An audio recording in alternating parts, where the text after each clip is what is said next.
How did Israel transform from the edge of economic collapse to becoming one of the world's wealthiest nations? What's behind its incredible success story, and can other countries follow its lead? And with all this prosperity, could Israel's remarkable rise be facing a turning point? Stay tuned as we uncover the secrets of Israel's economic triumph and explore what the future may hold. Welcome to Israel, a small yet vibrant country in the Middle East, nestled along the Mediterranean Sea, with a population of 9 million and an impressively resilient economy. You might find that surprising because, despite its strengths, Israel faces significant challenges. The nation's economy cannot be understood without considering its historically tense relationships with neighboring countries. While I won't dive deep into the complex geopolitics, it's clear that economies thrive on good relations, an advantage Israel lacks. This lack of direct trading partners forces the country to allocate a significant portion of its national budget to defense, while its only gateway to global trade is through the sea. Though maritime trade is often optimal, alternatives are crucial, especially for key resources like oil, typically moved through pipelines. Compounding these issues, Israel is short on natural resources, arable land, and a large enough workforce for low-cost manufacturing. Back in 2009, Israel spent over 5% of its GDP on energy imports, leaving it vulnerable to suppliers that often weren't friendly. This heavy outflow of capital to sustain energy needs hindered growth in competitive industries.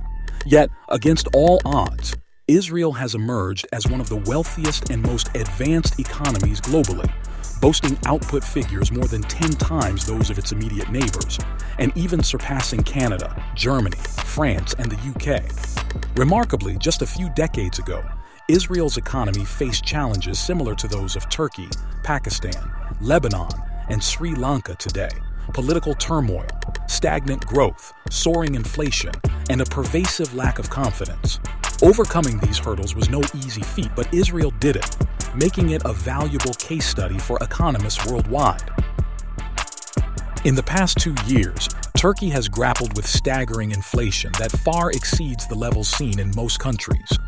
While the central bank has attempted to curb this trend by raising interest rates, the Turkish government has consistently pressured them to lower rates instead. The rationale? Lower interest on loans could spur business growth and job creation, helping to tackle inflation. This theory has some merit. If economic output outpaces the money supply, there will be more goods and services available than currency in circulation, leading to deflation. A moderate level of inflation can also be beneficial, as it encourages spending and investment to preserve money's value. However, governments often overlook a critical point. Rampant inflation can actually hinder economic growth by driving away foreign investors and complicating industry operations. Long-term business contracts require stability, and when companies hire, the first thing they want to know is how much they can afford to pay their employees. When a currency's value is plummeting unpredictably, making long-term agreements becomes a gamble. What seems like a fair deal today can turn disastrous if the currency loses most of its value tomorrow. Inflation rates above 5% typically do more harm than good, and Israel's staggering 370% inflation in 1984 led many citizens to abandon their own currency altogether. Economic stability and confidence are crucial, yet neither Israelis nor outsiders trusted the currency or the economy. Changing this perception was the first, toughest challenge for the government to tackle. In 1985, Israel introduced a new currency, the new Israeli shekel, to replace the virtually worthless old shekel. However, simply launching a new currency wouldn't solve inflation issues unless people were willing to use it instead of the more stable US dollar. To foster this confidence, the government needed to ensure the new shekel wouldn't suffer the same fate as its predecessor. Interestingly, the old shekel only lasted 5 years, from 1980 to 1985, before being rebranded into the new shekel at a 1-to-1 exchange rate, essentially a fresh label rather than a true overhaul. This new shekel was meant to symbolize a fresh start, coinciding with an economic stabilization plan aimed at revitalizing the economy. The government's strategy was straightforward. First, they slashed excessive spending. High government expenditures can fuel inflation. When the state injects money into the economy through welfare, jobs, or infrastructure, it boosts consumer demand. By cutting spending, those who relied on government income would find themselves without support, and businesses that depended on this revenue would struggle to thrive. When a currency's value is in freefall, making long-term agreements turns into a risky venture. What seems like a good deal today can become a disaster if the currency plummets tomorrow. Inflation rates exceeding 5% usually do more harm than good, and Israel's jaw-dropping 370% inflation in 1984 caused many citizens to ditch their own currency entirely. Economic stability and confidence are essential, yet neither Israelis nor outsiders had faith in the currency or the economy. Shifting this perception was the government's first and toughest hurdle. In 1985, they rolled out the new Israeli shekel, designed to replace the nearly worthless old shekel. However, simply launching a new currency wouldn't fix the inflation crisis unless people chose to use it instead of the more stable US dollar. To build that trust, the government had to prove the new shekel wouldn't repeat the mistakes of its predecessor. Notably, the old shekel lasted only 5 years, from 1980 to 1985, before it was rebranded into the new shekel at a 1-to-1 exchange rate, more of a rebranding than a true reset. This new shekel was intended to represent a fresh beginning, launched alongside a comprehensive economic stabilization plan. Today, Israel stands as one of the globe's leading producers of advanced semiconductors and has established itself as a top manufacturer of weapon systems, driven by its military needs. One of its major imports is uncut diamonds, which the country expertly transforms into high-end jewelry, selling it at impressive markups. Israeli companies tend to be small and numerous, which is beneficial because it consents to economic stability.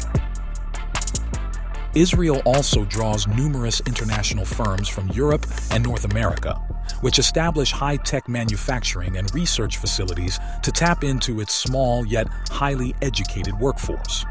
The innovation that flourishes in Israel has earned the Tel Aviv region the nickname Silicon Wadi, an Arabic term for valley, highlighting its tech advancements that rival those of Silicon Valley, the world's innovation hub.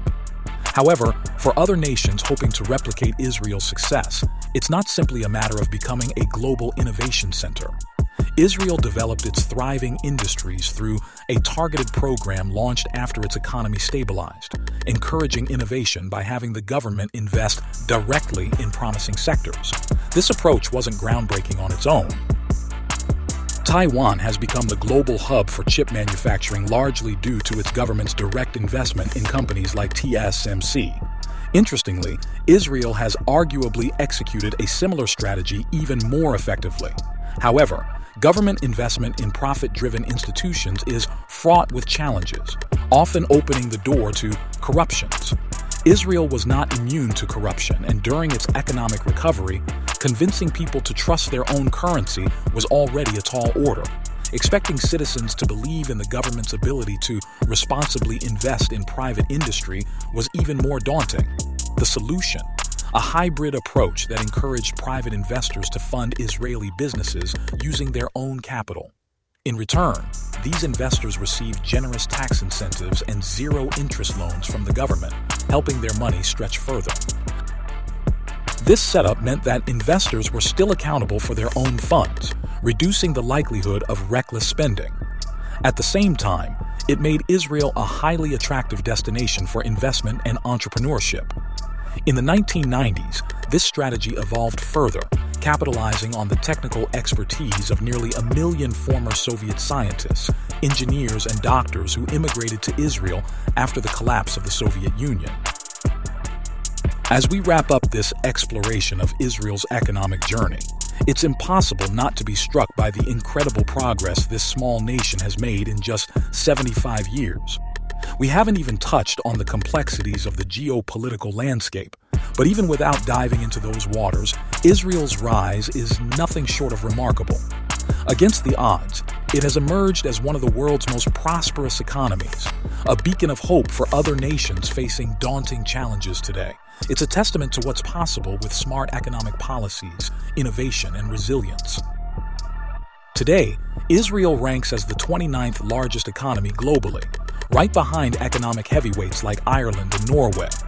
While it hasn't hit the trillion-dollar mark, that output supports a relatively small population of just 9.5 million, resulting in a stellar GDP per capita of $52,000, surpassing the likes of Canada, Germany, and Japan. That places Israel among the top 15 most productive nations, though it still trails behind economic powerhouses like the US and outliers like Luxembourg. When it comes to stability and investor confidence, things get a bit trickier. Geopolitical challenges undeniably factor into Israel's economic equation, but the country has worked tirelessly to reshape its global image over the past 3 decades. Investor confidence has surged, and with good reason. Israel's growth rate of nearly 7% annually is on par with some of the fastest-growing economies in the world. In just the last decade alone, the country has almost doubled its economic output. From the world-class diamonds it trades to the cutting-edge computer chips it manufactures, this nation has maximized its potential. It may not rival the industrial giants in sheer scale, but when it comes to high-value sectors, Israel punches far above its weight. And with that, Israel stands today as a powerful economic force with a dynamic and promising future poised for continued innovation and growth on the global stage. But now, I want to hear from you. What do you think has been the key to Israel's economic success? Do you believe other nations can replicate this journey? Let me know your thoughts in the comments below. And if you enjoyed this deep dive into Israel's economy, don't forget to subscribe for more videos exploring the fascinating stories behind the world's economies. Hit that like button, share the video, and join the conversation.